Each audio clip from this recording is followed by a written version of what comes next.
Arténime est une manifestation qui est essentiellement régionale, par essence, mais c'est une manifestation qui est devenue très importante dans le Sud, puisque depuis la disparition de l'Argention internationale à Nice, il n'y a plus de grandes manifestations d'art contemporain dans les Suds, et je pense que le premier mérite d'Arténime, c'est de montrer que l'art dans le Sud est encore une réalité vivace.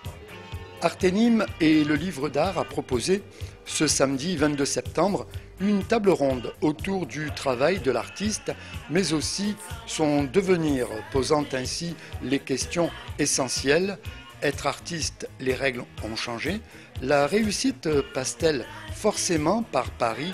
Et enfin, comment percer ou durer quand on est artiste aujourd'hui? Les artistes n'imaginent pas que être artiste est un vrai travail et que dorénavant il faut vraiment être un chef d'orchestre où l'artiste doit à la fois créer, communiquer sur son travail, prendre ses œuvres en photo, aller voir la presse, se créer un véritable réseau. Et je pense que c'est ça qui peut être un petit peu compliqué par rapport à l'artiste. Et du coup, approcher les galeries donc, que je suis est de ce fait un petit peu complexe. Donc peut-être que c'est ça qu'il faudrait peut-être changer et être à l'artiste de demain, ce serait être un véritable chef d'orchestre.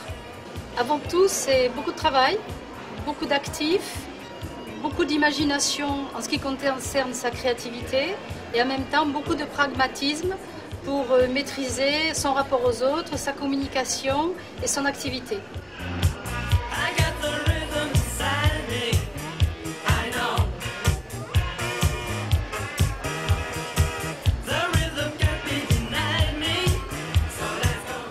Il y a de l'art partout. On vit vraiment au cœur de la création, avec les objets de la vie quotidienne, avec aussi les émissions artistiques très très nombreuses qu'on voit à la télé. Et quand on retombe sur des réalités, on va dire, très concrètes, on se demande où est vraiment sa place au quotidien, au cœur de la ville, au cœur des espaces qui sont concernés.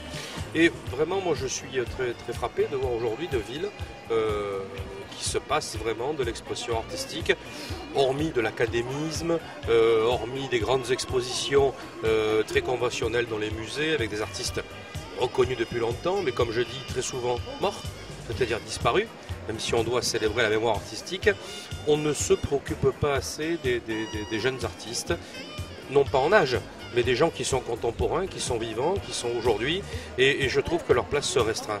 Et c'est extrêmement désagréable à voir, parce que c'est un syndrome français. Ailleurs, ça se passe différemment. Et je crois qu'il devrait y avoir maintenant une obligation légale pour les villes de créer des lieux dans lesquels on devrait dire voilà, ce sont des résidences artistiques, le coût en est symbolique, et la mairie assume la gestion de cet espace et sa valorisation.